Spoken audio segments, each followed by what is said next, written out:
चापी मारना चापी का अभ्यास पहला करना ते कथा बाद में सुननी।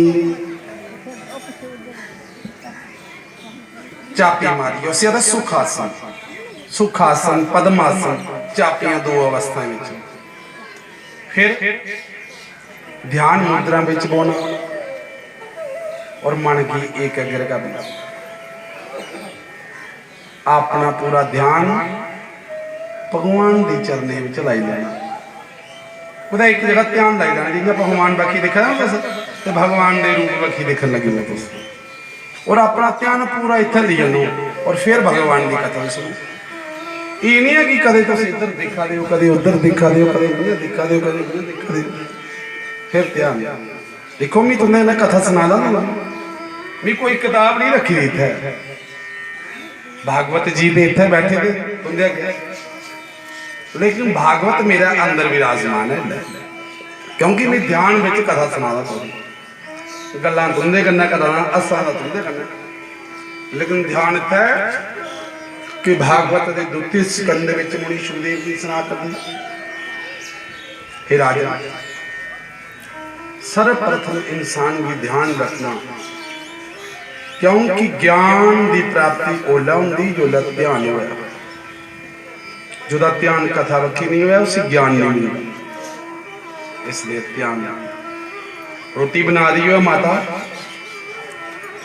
ते ध्यान ड्रामे बखी हुआ तो रोटी शैल नहीं शास्त्र आखदा भोजन है भावें भजन है ध्यान उत्थे रखना जी चीज है जे भोजन करा दो तो केवल भोजन में ध्यान रखना भोजन बनाते बाकी ते कंदे बाकी संसार दे कोहा भी चीज का चिंतन नहीं करता। हाँ भगवत चिंतन करी सकते कि रोटी बनाते बनाते श्री राम जय राम जय जय राम श्री राम जय राम जय जय राम हरे कृष्णा कृष्ण कृष्ण हरे हरे राम राम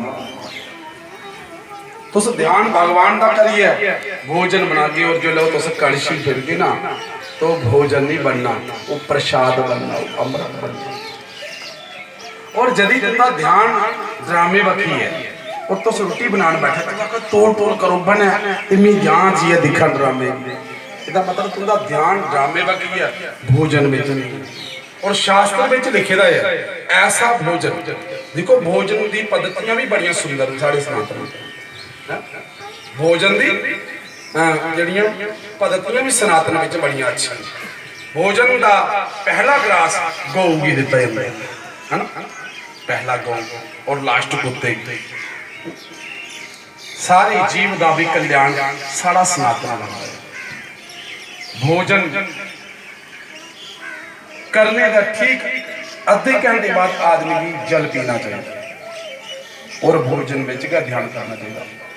शब्द वो है करा तो शास्त्र में लिखोदा नौकर चाकर रोटी बना बोलो उस भोजन की पितर स्वीकार नहीं करते पितर उस भोजन की स्वीकार करते हैं जिसी बहुआ लगी श्रद्धा कन्या बनाती ना और पुत्र श्रद्धा कन्या परोसते बहुत जल्दी तुम्हें दुआई ला देना तो फिर तुम्हारा एक कर्तव्य बनता कि कम से कम पड़ोसो सही नुआ पुत्र और पोतरे लगी है पड़ोसन बर्तान रोटी तो उसी पितर लोग और जोले तक भोजन करने वाला आदमी सेवता नहीं करे ओले तक पितर भोजन करते हैं महाभारत में लिखो पितर ओले तक भोजन करते जोले तक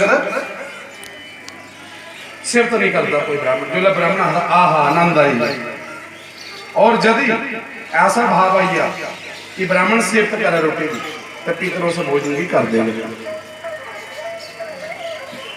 शब्द का नियम है जी शब्द मीमांसा है लिखा शब्द किया करना चाहिए वो लिखा कि शब्द करवाना हुआ तो वो 1 3 5 या 7 ब्राह्मण ही भोजन करना चाहिए।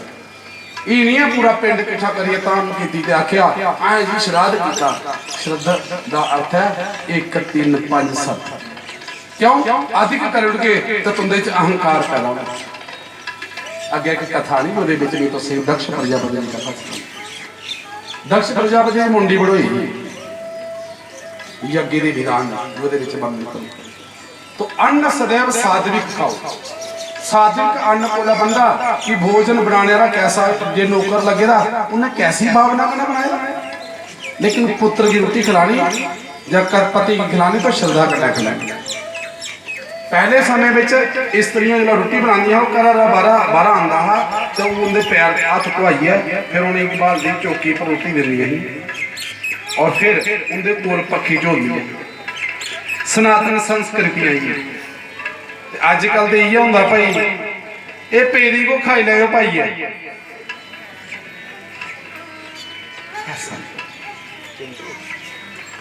राजा परीक्षित भगवान सुखदेव जी चरण च बैठे।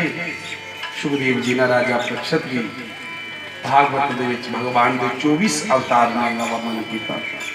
जिंदे भगवान के ब्रह्मा के द्वारा 4 पुत्र मानस पुत्र सनक सनंदन सनातन संत कुमारो नारद भगवान के एक अवतार। ये नारद भगवान के अवतार ये गल भगवान ने गीता विच भी स्वीकार की। और भगवान का एक अवतार राजा पृथु के रूप में होया।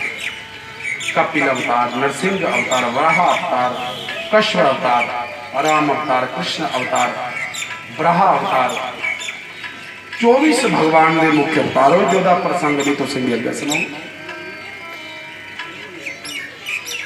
भागवत के इसी प्रसंग में भगवान ब्रह्मा के पुत्र मरीचि के पुत्र कश्यप ऋषि की कथा सुनी।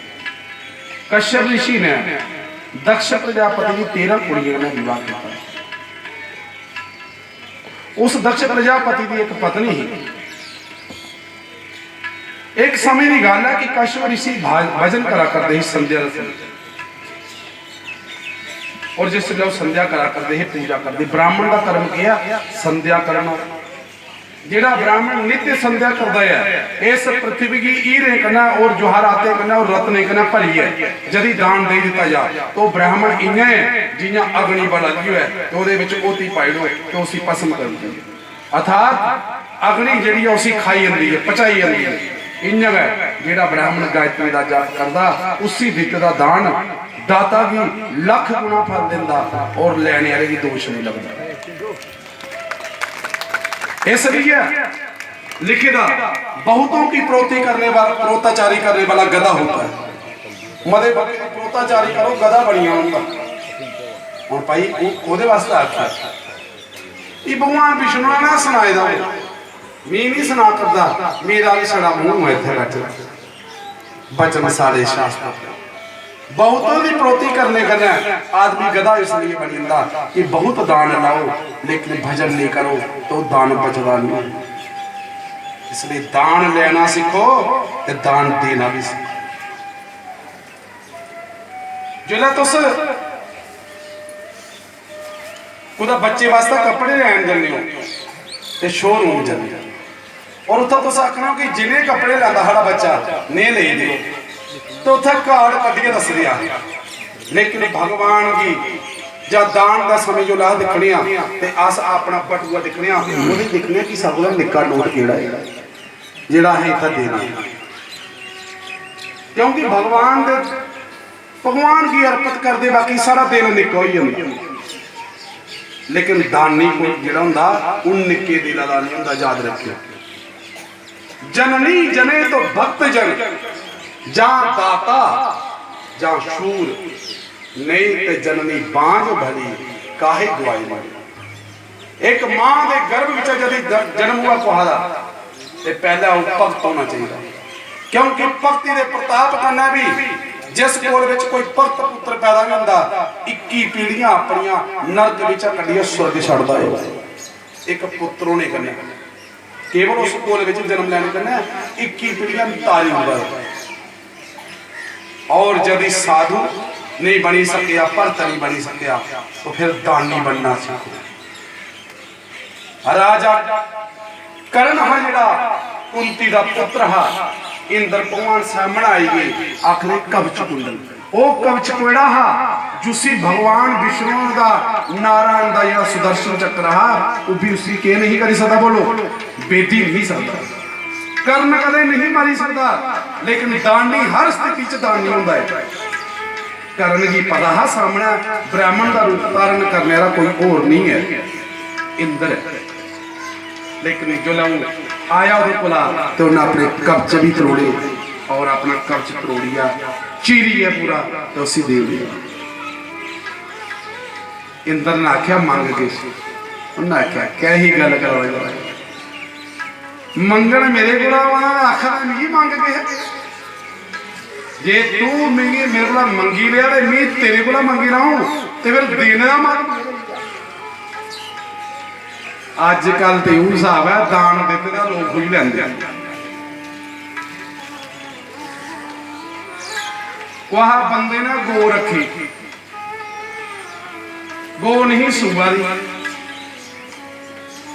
तो परेशान हुई है तो गो दिखने की बड़ी सोहनी, उन्हें जुटी लड़ाई, उन्हें पंडित और आख्या कोल पंडित और बैठे ने कोई आखिर पंडित जी साढ़ा गो है ते दान करने। पंडित जिहड़ा हुंदा लालची हुंदा, ब्राह्मण मतलब पंडित नहीं, ब्राह्मण लालची। सुनो, ब्राह्मण लालची, शेर आलसी, सप डरपोक, ये आचार संहिता आखदे। ब्राह्मण लालची हुंदा, सप डरपोक हुंदा, शेर आलसी हुंदा। जे ये तीन लोग अपने दोष की छड्डी हुंदी, ये मैं नहीं आखा था, ये शास्त्र आखा। जे तीन लोग अपने इस दोष की छड्डी हुंदी ते इनदे अगे कोई नहीं टिकी सकदा, ना शेरा दा कोई खड़ोई सकदा, ना ब्राह्मण दा कोई खड़ोई सकदा ते ना सप्पा दा। सप दा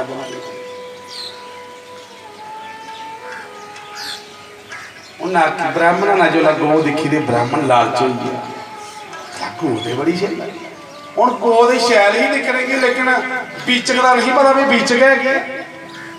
सो महाराज को दिन दान करने तो दूआ दिन करना गो दान करना, कन्या कोई 10 किलो आटा दिता, एक सूट कड्डी अंदर पेटी का बोलो तो रुपया 200 करना महाराज। हूँ पंडित जी गो ली आए घर, लेकिन जो ब्राह्मण लालची होंदा ते ब्राह्मण विच किश गुण भी होंदे। ये गुण होंदे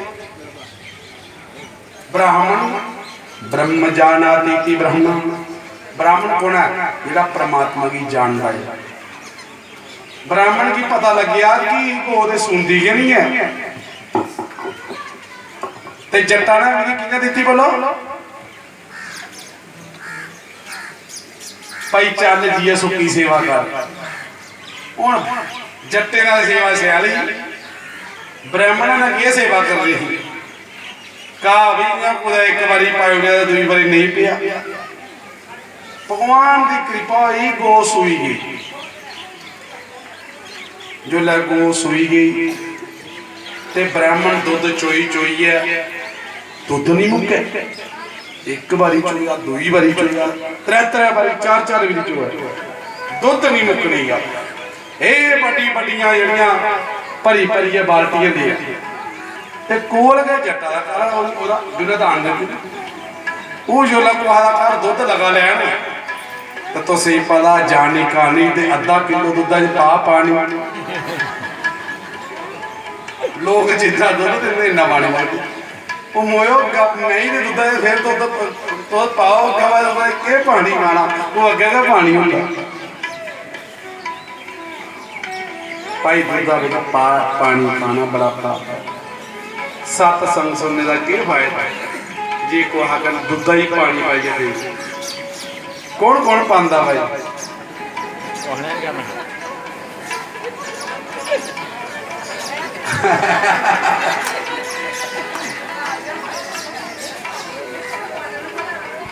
सारे पांदे ने, कोई नहीं पांदा।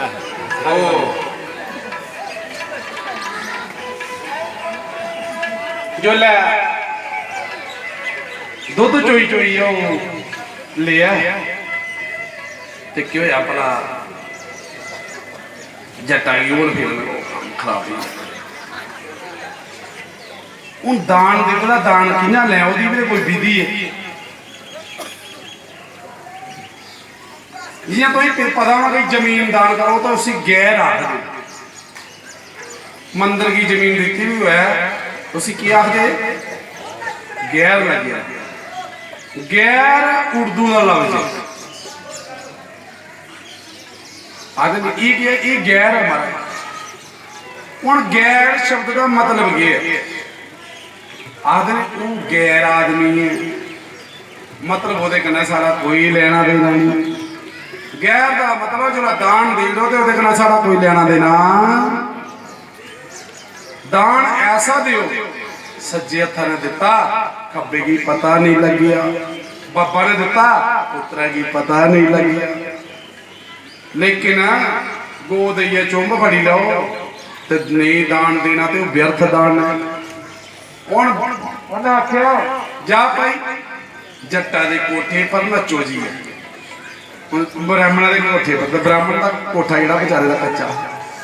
मैं तो जट लोग नाराज नहीं हुए, इन्हें कहानी सुना दो। सेवक भी मेरे जट का बैठे थे, इतना भी है जट, ब्राह्मण का पिंड भी है, जट्टे का भी है। तो महाराज उन्होंने कोठे पर निके निके जात पंत का मकान जो कच्चा ही ना बेचारा था, वो दबड़ दबड़ कर लगी थी। तो चलो धब धब किया बेचारा पंत काला पेदा बाहर निकल। कौन जट आया, उन्हें कहा बल्ले बल्ले बल्ले ओ पंता कौन है? वाह वाह वाह पंता, वो आए तेरी गो दी भाई तू दुध पीए, दुध पी पी तेरी नजर फट गई, तू साढ़े का जाते आखा कौन है? अज अस कौन हो गए? उन्हें क्यों जातो उल्लो थले खोलो गोद चल कराई जाचे। दान ऐसा दियो, ऐसी देने की तसी के हुसैन, जो जो करूं चा करे तो नीचे। मेरे को सेवक बैठे ना सारे